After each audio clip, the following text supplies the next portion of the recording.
শাকিব খানের স্ত্রী বুবলি ম্যাডামের গুমর ফাঁস হয়ে গেল। ঘণ্টাখানেক আগে সময় টিভির একটা নিউজে প্রকাশিত হচ্ছে বুবলি ম্যাডাম আমেরিকা যাননি, এই সন্তান হয়েছে বাংলাদেশে। এই নিউজটা দেখেন। বিশ্বস্ত সূত্র বলছে ভিন্ন কথা। নানা পরিকল্পনা থাকলেও শেষ পর্যন্ত এবার আর বিদেশে যাননি বুবলি। পুরো মাতৃত্বকালীন সময়টা তিনি ঢাকাতেই কাটিয়েছেন। অত্যন্ত গোপনীয়তা রক্ষা করে রাজধানীর বসুন্ধরা আবাসিক এলাকার একটি বেসরকারি হাসপাতালে জন্ম হয়েছে শার্লিন খানের। কাহিনীটা দেখছেন? মানে উনি আমেরিকায় যান নাই, গোপনে কিন্তু একটা বেসরকারি হসপিটালে সন্তান জন্ম হয়েছে। আমরা তো সবাই ধারণা করেছিলাম বুবলি ম্যাডাম আমেরিকা চলে গেছে। না রে ভাই, তার জন্য কিছু মানুষ বলে নায়িকা বুবলি ম্যাডাম অনেক চালাক, এর জন্যই বলে উনি আসলেই চালাক। বাংলাদেশে তাই গিয়া 25 দিন পরে সন্তানের কথাটা জানাইলেন, তার কারণটা কি রে ভাই? তাহলে তো সাকিব খান সন্তান রে গিয়ে দেখিয়ে আসছেন হসপিটালে। বাংলাদেশে থাকার পর আমরা ধারণা করছি বুবলি ম্যাডাম আমেরিকা চলে গেছে, নিউজও প্রকাশিত হচ্ছে। সাব্বাস! এটা কেমনি কি রে ভাই?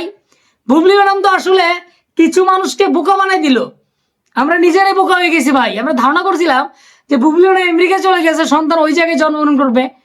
বর্তমানে যেটা নিউজে শুনলাম, গোপনীয়তাভাবে উনি বাংলাদেশের একটা হসপিটালে, বেসরকারি হসপিটালেই তার সন্তান জন্ম হয়। তার মানে বুঝতে পারছেন?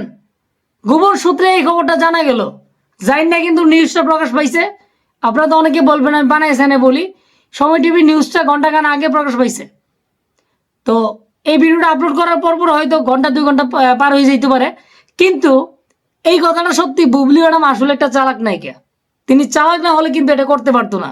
দেখছেন, আমেরিকা যান নাই, বাংলাদেশে ছিলেন চুপচাপ। যা করে বুবলি ম্যাডাম চুপচাপ করে।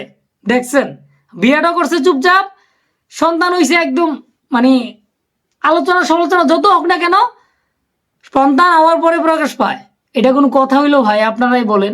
যাই হোক, বুবলি ম্যাডাম আসলে নিজের প্রমাণ করে দিল যে আমি কথা কম বলি, যা করি সলিড, সামনে আসার পর প্রকাশ পাবে। কিন্তু ভাই, এটা কোনো কথা হইলো? আমরা জানলাম বাংলাদেশে বুবলি ম্যাডাম নাই, এখন বুবলি ম্যাডাম বাংলাদেশে ছিল, তাও আবার রাজধানী বসুন্ধরার একটা এলাকার মধ্যে বেসরকারি হসপিটালেই ছিলেন। গোপনীয়তা রক্ষা করে তিনি ওই জায়গায় ছিলেন। এখন বুঝতে পারছেন কতটা সতর্কভাবে ছিলেন। কিন্তু অনেকের প্রশ্ন এটাই যে সন্তান জন্ম হইল, হওয়ার পরপরই তো ফেসবুকে পোস্ট করে জানানো দেওয়া দরকার। উনি এটা না কইরা উনি করছে কি 25 দিন পরে জানাইছে। এটা কোন কথা হইলো ভাই? এটা নিয়ে অনেকে সমালোচনা করতেছে বুবলি ম্যাডাম আসলে একটা চালাক নায়িকা, উনি কিভাবে এটা করতে পারলো? কারণ চালাক না হইলে উনি চলতে পারতো না ভাই। অপু বিশ্বাসও জানতো না উনি আমেরিকা চলে গেছে, আমরাও জানিনি। সবাই জানতো আমেরিকা চলে গেছে, বুবলি ম্যাডাম বাংলাদেশে আছে। কিন্তু গৌতম সাদাদা, বাড়ি সব তারা জানতো হয়তোবা, কিন্তু তারা বলেনি।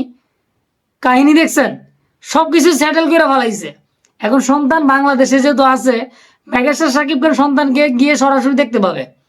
এখন স্ট্যাটাস দিলেও কি আর না দিলেই কি, গরম খবর শেষ ভাই। অপু বিশ্বাস শুনলে হয়তোবা তিনি আরো অবাক হবেন এবং কষ্ট পাবেন। দেখো, অপু বিশ্বাসকে ঘুমো রেখে সবকিছু হয়ে গেল। এখন সন্তান জন্ম হইল বাংলাদেশে, আর অপু বিশ্বাস পাইল কি? মূল্যটা কিছুই পাইল না। যাই হোক, বড় কথা এখানে না, কারণ চালাক না হইলে কিন্তু উনি অন্যের সংসার ব্যাংকে সাকিব খানকে বিয়ে করতে পারতো না। এই কথাটা কিন্তু অনেকে বলে, এজন্য বলে না। যাই হোক, ভালো কথা, বাংলাদেশে থাকলে ভালো, সাকিব খান তার সন্তানকে সরাসরি দেখতে পাবে, এটা ভালো কথা, এই জিনিসটা খুব ভালো। কিন্তু দুঃখের বিষয় হচ্ছে উনি ফেসবুকে সিনেমা প্রসঙ্গে স্ট্যাটাস দেয়, লিখতেছে, বলতেছে, ছাড়তেছে, কিন্তু সন্তান নিয়ে ছাড়তেছে না। এই বিষয়টা নিয়ে অনেকে প্রশ্ন থাকতে পারে। তাহলে আমি মনে করি সাকিব খান এটা জানিয়ে দেওয়া দরকার, সন্তানের বিষয়ে কিছু লেখা দরকার ফেসবুকে, যাতে ক্লিয়ার হয়ে যায়, বা যারা সাকিবিয়ান আছে বা অন্যান্য ভক্ত আছে তারা বুঝতে পারবে যে বুবলি ম্যাডামের প্রতি সাকিব খানের টান আছে। যদি না করে তাহলে টানটুন নেই, ভিতরে ভিতরে অনেক আনন্দ বইতেছে। অপু বিশ্বাসের মনে কষ্ট বন্যা বইয়ে গেল। অপু বিশ্বাস হয়তোবা এই নিউজগুলো শোনার পর আরো কষ্ট পাবে যে বাংলাদেশ দেয় গিয়া আমি জানি না, তারা লুকাই সুকে সবকিছু করে ফেলাইছে। দেখছেন কাহিনীটা, দেখেন বুবলি ম্যাডাম কিন্তু আসলে একটা চালু না হইলে উনি এইগুলো করতে পারতেন না। যাই হোক, ভালো হয়েছে বুবলি ম্যাডাম বাংলাদেশে আছে। এখন কথাটা কনফার্ম হয়েছে না, উনি গোপন সূত্রে জানা গেছে, তার জন্য নিউজে প্রকাশিত হয়েছে। কিন্তু যখন প্রকাশ পাওয়া যাবে তাহলে বুঝতে পারবো তারা জানি না শুনে নিউজ করছে। গোপন সূত্র লাগায় নিউজটার একটু ক্রিটিক্যাল, মানে কঠিনদায়কভাবে প্রচার করছে। পরে যদি এটা সত্যি প্রমাণ হয় যে বুবলি ম্যাডাম বাংলাদেশে আছে, তাহলে আর কিছুই না, শাকিব খান বুবলি ম্যাডাম একসাথে সংসার করুক, তারা একটা প্রেস মিট করে সবাইকে জানিয়ে দেক যে তারা একসাথে সংসার করতেছে, এই নিয়ে আর সমালোচনা হবে না।